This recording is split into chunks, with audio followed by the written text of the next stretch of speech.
This week on the Spotlight, we talked to Coach Fred Hoiberg. He tries to analyze his up and down wacky Bulls. Then we flash back Bill Cartwright to Horace Grant. And then we flash back again. That was the Celtics, I think. And then we got Scottie Pippen doing a little one-on-one, making the J. And then what else we got? Oh, Mike Ditka.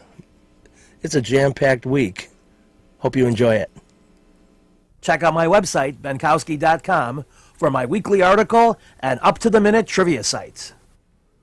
Welcome to the Perfect Pitch Auto Repair Sports Spotlight. They do it all at 108th and Kedzie. Flowers for every imaginable occasion at Lansing Floral Shop. Call them at 708-474-1212. They deliver. You've got to get to Sheffield's. They have great food, great drink, and my trivia game. The next one Wednesday, January 11th at 7:30 p.m. Get out to Dyer, Indiana, have fun, play, and try to win.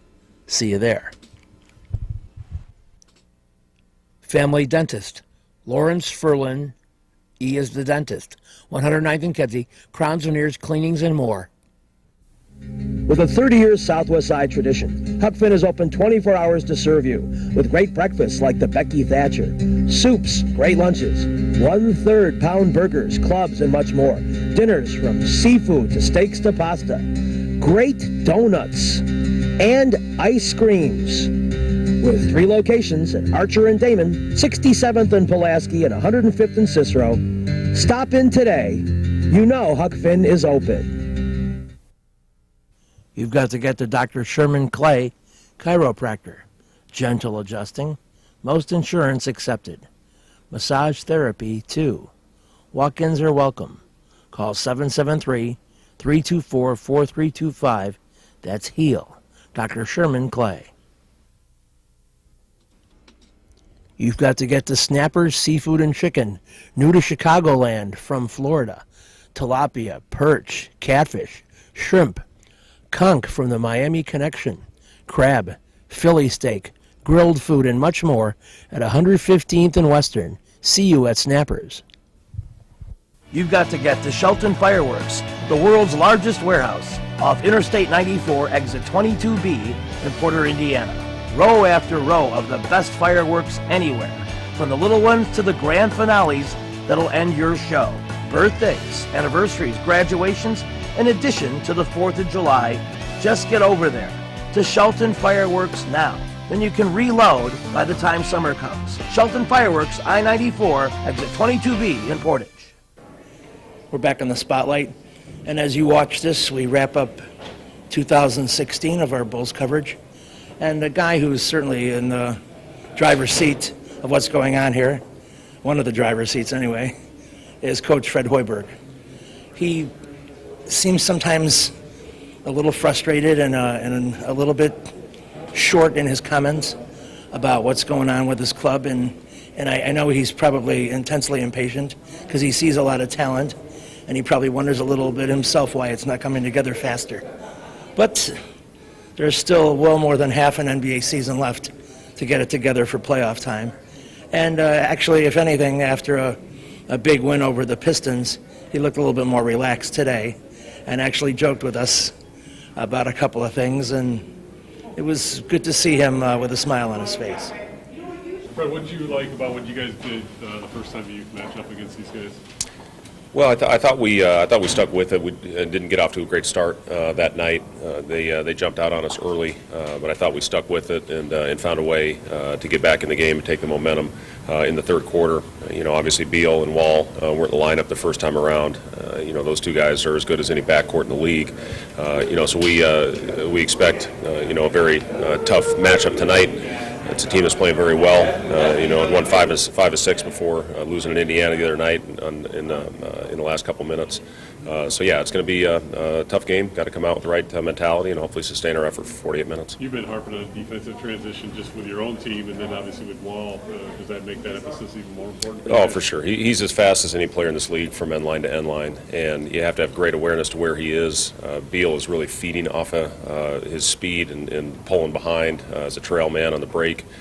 He's playing very confident, especially shooting the ball from behind the arc right now. So Yeah, he's tough. With Gortat on the boards, he's playing great basketball right now. Morris is playing really well, and their bench is giving him good solid minutes as well. So again, it's a full team with this side. In fact, I think they were coming off the longest winning streak in the Eastern Conference until they lost the other night to Indiana. So again, it's going to take a big effort by our guys. Everyone healthy? Yes. Was it any one or two things Monday that really got you guys going and therefore turning in that dominant performance? I think the big thing was we had a great defensive edge to us right out of the gate. What had happened the previous few games, second half Minnesota, and then the two games against Milwaukee's, we were taking the ball out of the net. We weren't able to get into our flow offense, which we're much more effective when we can get into that. I thought Rajon did a great job of running the show and getting the guys out running with him, calling some good secondary actions when we didn't have our primary break. So again, it all started on the defensive end of the floor. Just love the effort that our guys came out of the gate with, and I thought we sustained it for the most part of that game. There's been talk about your young three-point shooters and needing to be more consistent so they can open up the floor for other people. But if those guys take the ball to the rack more, don't things just naturally open up then? Well, again, I thought, with Rajon's pace, when we can play off the miss, we did get some good open looks coming down the floor with some thrust and with some pace. I thought Doug did a good job attacking the basket. Even the game before, he got 4 shots in the paint that he knocked down. Nico, is proud of the way he handled getting taken out of the lineup. He had as good a practice as anybody before we played Detroit, and it carried over into the game. So, those guys are obviously very important to us, to our success. And, I thought, more than that, I thought our guys did a good job of locating them in transition, headhunting them, and getting them some good open shots. Will MCW travel to Charlotte and San Antonio with you? That's the plan, yeah. What are your thoughts on players having some say in all-star voting now, in media as well, instead of just fans? I didn't know that was... Yeah, they did like a 25%, and then fans are 50% of the voting now. Players can vote for each other. Really? Interesting. Okay. Yeah, I don't know. Hell, I don't know. Can you vote for your teammates? Yeah, You can? Have they talked can vote about, for yourself, too. Have you heard You that? really? Yeah. No, this is the first I've Jimmy heard. and Dwayne and Rajon and trying to get votes from people or anything like that. I have not. No, they're not out campaigning, if that's what you're asking. You could have voted for yourself and you would have. That would have made one. Russell Westbrook voted 25,000 times for himself. He did? Really? Wow. That's great. Are we done? His mood seems to vary depending on the defensive effort of the previous game. And certainly it was good in this particular one, but isn't on a nightly basis. And that seems to be something the team can control. Every once in a while you see another member of the team talking to the quote-unquote strangers, and that's not right. So we'll look for an improvement there in the second half. Hoiberg may have won them over with some of his plays and choices and no calls. But it'll be very interesting to see what happens in this middle portion of the NBA season. You've got to get to Lansing Floral Shop. Open at 8 a.m. daily. Besides a great array of live flowers, they have custom silks, Bridgewater candles. They want you to plan your parties early on a wide delivery area. They're located at 3420 Ridge Road in Lansing, or you can call 708-474-1212. Weddings, funerals, birthdays, anniversaries, and guys, try the No Reason flower. Believe me, it works. Lansing Floral Shop. Give them a call, 708-474-1212. Kim G. Sherman, psychotherapist, Des Plaines Wellness Center. Therapy for individuals, couples, families. Call 847-962-4849. I've known Kim for over 20 years. She is a true professional, and she will help you. Give her a call. Family Dentist, Lawrence Furland, EDS, 109th and Kedzie, crowns, veneers, cleanings, improving your smile. They do a great job. Call 773-233-7044. Excellent work, impeccable. Call the Family Dentist, 773-233-7044. They did a great job for me, and they'll do a great job for you. You've got to get to Shelton Fireworks, the world's largest warehouse, off Interstate 94, exit 22B in Porter, Indiana. Row after row of the best fireworks anywhere, from the little ones to the grand finales that'll end your show. Birthdays, anniversaries, graduations, in addition to the 4th of July. Just get over there to Shelton Fireworks now. Then you can reload by the time summer comes. Shelton Fireworks, I-94, exit 22B in Portage. You've got to get to the Ballpark Pub. Easy to reach at 514 West Pershing Road. They have soups. Oh, I've had some great ones there. Salads, burgers, wraps, barbecue. Of course, all kinds of mixed drinks. 14 beers on tap at the Ballpark Pub. Valerie, you're right, because when Horace Grant scored here, the Bulls had an 8-0 lead. But then Boston began to dominate with people like Ed Pinckney slamming. Scottie Pippen scored 30 points in the game, but he missed 20 shots, including 2 potential game winners and a couple of key free throws. Then D. Brown starts to pull up and score. He's the reason JoJo English is on the playoff roster, not Corey Blunt. Robert Parrish took over in the second overtime, embarrassed Will Perdue right off the playoff roster, and they celebrate because Boston did it to the Bulls. It'll be very interesting to see what effect this will have not only on their playoff psyche, but the post-game remarks with Phil Jackson and a team that had many chances to win this game. Well, in looking at the stat sheet, I think that the game was, the stat sheet's pretty indicative of our effort tonight. Weren't ready, didn't make the critical plays. Our defensive boards were poor. Didn't make the free throws down the stretch. We came prepared, but then after getting up, it seemed that we lost emotion and energy and motivation in the course of the game. And Boston clearly outplayed us, I thought, tonight, except for the fact that we came back in the fourth quarter and got some energy in the game, and I thought we had a couple opportunities in the regulation and overtime.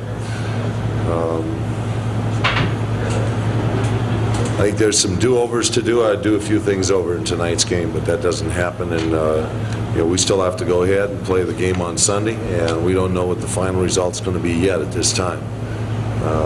Atlanta's got to play Orlando tomorrow, and we have an opportunity to bump off the Knicks, and then it's all up in the air again.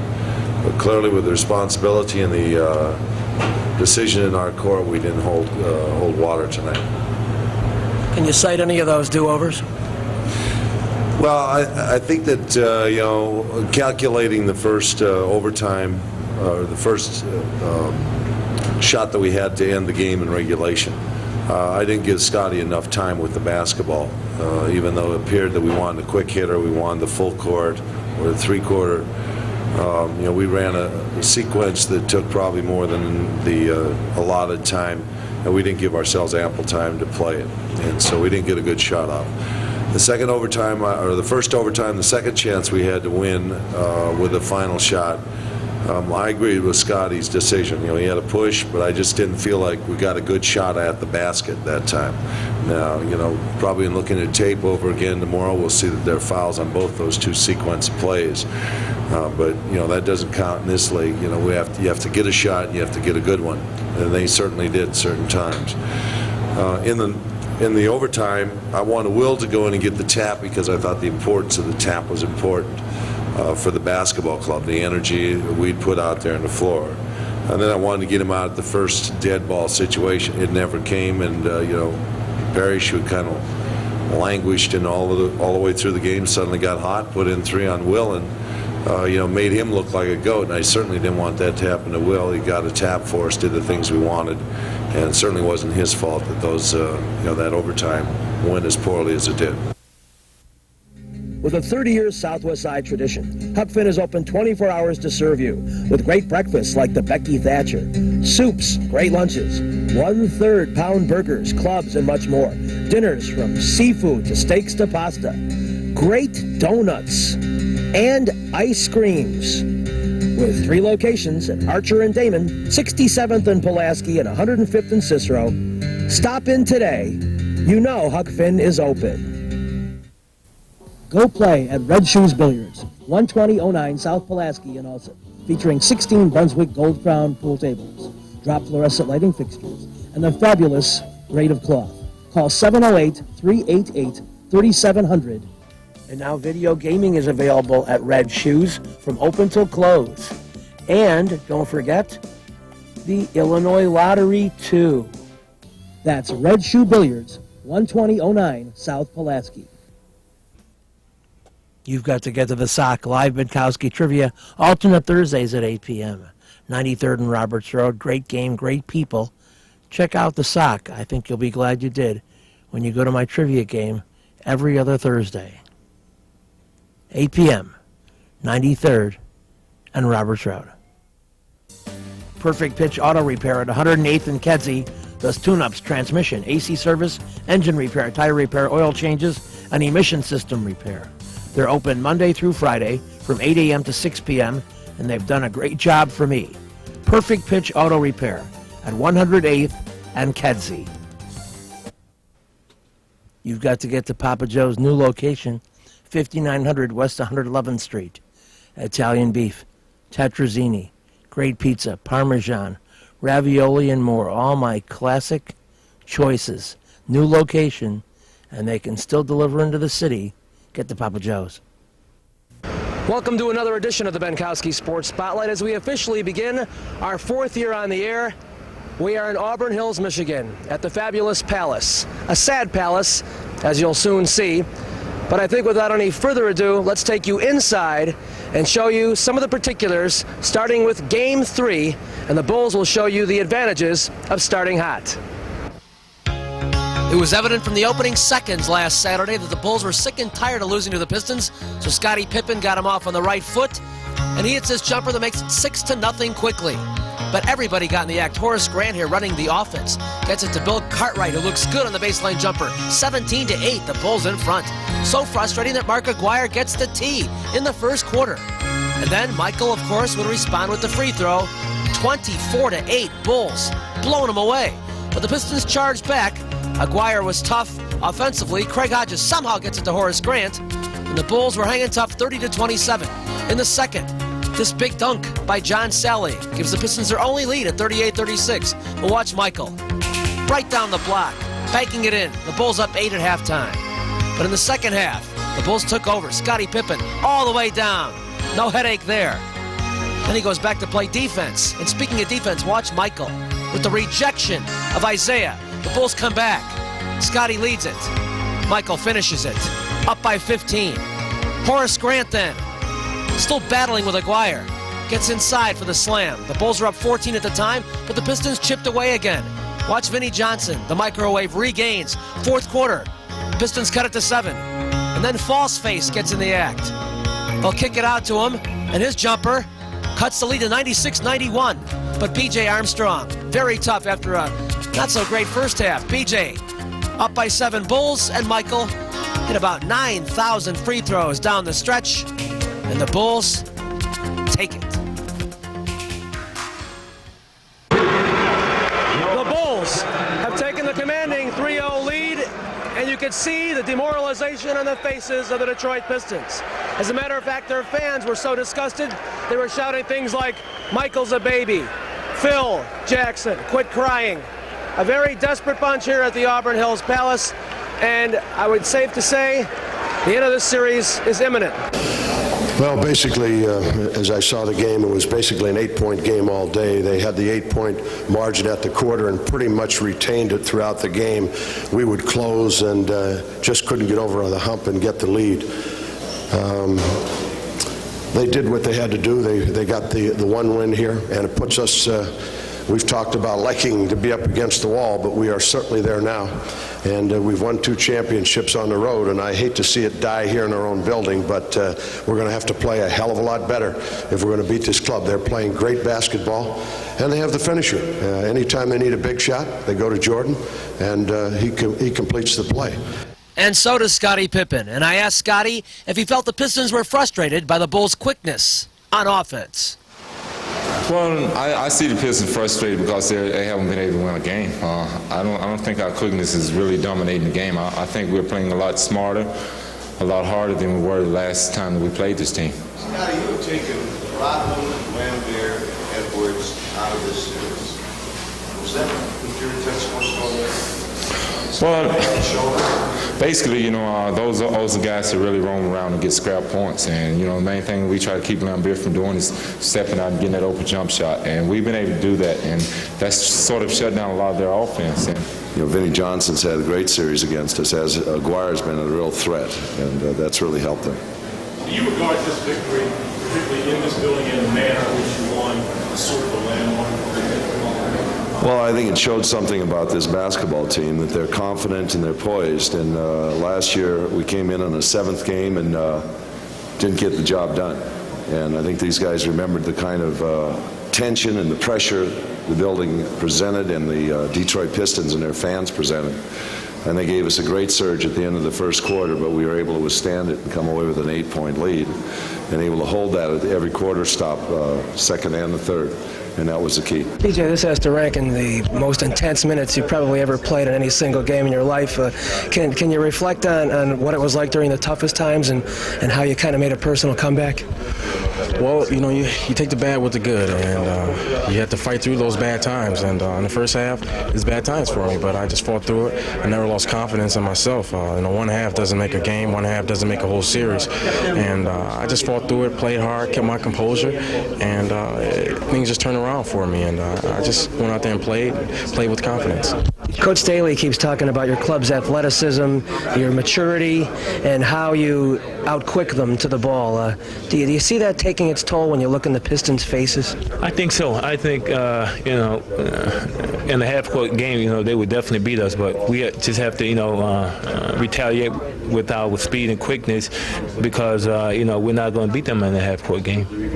We were looking at a more physical series coming into their home, but I didn't see all that cheap stuff that we saw in the previous game. Was it there? Well, it was there. You just didn't see it. Oh, it was there, definitely. But I think the officials did a great job to control it, not let it get out of hand. And, they made a couple of cheap shots there at the end, But like I said, if we can keep our poise, we can definitely get a sweep. And the Bulls went on, eliminated the Pistons to win their first of 6 titles. You've got to get the Jacks. 3325 Ridge Road in Lansing. Trivia every Tuesday at 7 p.m. A very intense competitive game. Any of half a dozen teams can win. My game show at Oliver's gets better and better. At 6100 West 159th Street in Oak Forest. Live trivia alternate Thursdays at 7 p.m. Have great food, great drink, and great trivia at Oliver's. Perfect Pitch Auto Repair at 108th and Kedzie is great. Tune-ups, transmissions, AC service, engine repair, tire repair, oil changes. They're open Monday through Friday, 8 a.m. to 6 p.m. They do a great job for me, and they'll do a great job for you. They're quick, and they don't charge an arm and a leg. Perfect Pitch Auto Repair, 108th and Kedzie. Trivia will be at the Sock. Alternate Thursdays at 8 p.m. 93rd and Roberts Road. Great food, great drink, great people. Everything great. You've got to get to Del Sur Mexican Restaurant, open for lunch and dinner daily. Shrimp, tilapia, salmon, steak, chicken dishes, you name it. It's all there at 46th and Halsted. Great stuff at Del Sur Mexican Restaurant. Reggie's is a great place with tons of music, interesting people and staff, great food and drink at 21st and State. And amongst the cool things they have, Benkowski Trivia. All shows are now Monday at 6 p.m. Reggie's, 21st and State, a fun place. You've got to get to the Wise Owl at Van Buren and Racine.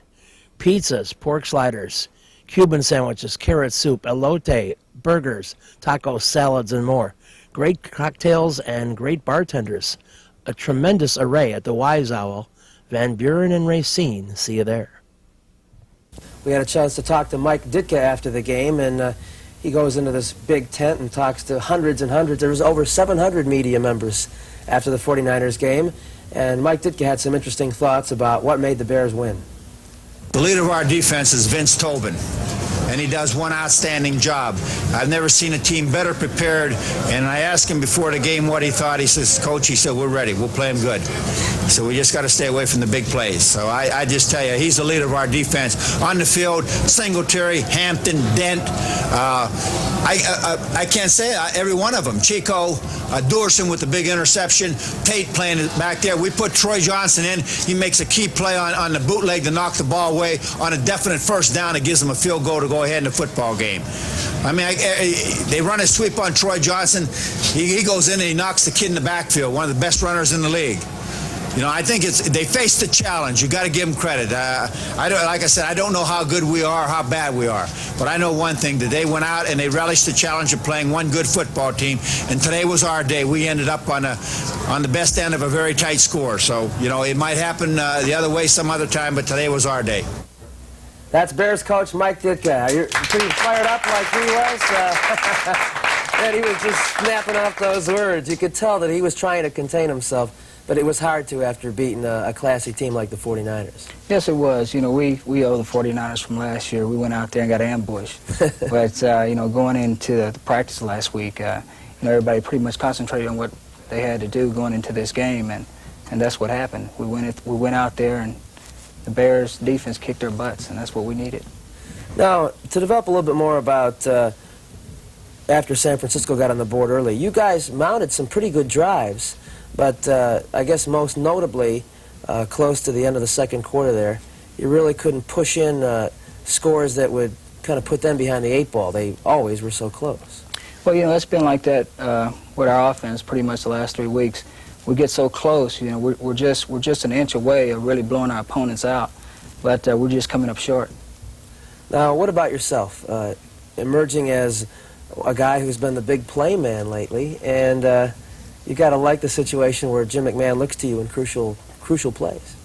Oh yeah, you know, I tell you what, you know, for any receiver, when he steps out on the field, you know, he wants to catch the ball, and when you know that when you run a route or a pattern, you know the ball is going to come to you, you know, that's a great feeling.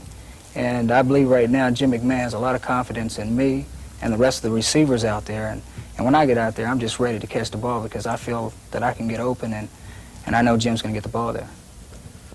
When you get the ball that close to the end zone, you should come out with more points than we did today. We put the defense in a bind, but, you know, fortunately they came through for us. I guess most particularly you're talking about the end of the second quarter there when you had 4 or 5 plays from the 2-yard line or inside. Was the feeling on the part of the offense that we might have put ourselves behind the 8 ball by not coming away with a touchdown there? No, because we know, I mean, the game wasn't even halfway over. So, but that's something, you know, you have to forget about. But when we look at it on film, we know that, you know, when you get that close, you need points out of it. But it's not entirely our fault. They have a heck of a defense. You know, we watch them on film, and, you know, their goal line and short yardage defense is one of the best I've seen. Neil Anderson. This week's show is brought to you by the Perfect Pitch Auto Repair Shop at 108th and Kedzie. Get all your car work done there, like me. The Lansing Floral Shop is the place to go for all your floral needs. Call 708-474-1212. Huck Finn, a great wide-ranging menu, along with donuts and ice cream. Open 24 hours at Archer and Damon, 67th and Pulaski, and 100. Imprint Graphics, leaders in booklet, perfect bound saddle stitch. Very competitive pricing, 708-396-1010.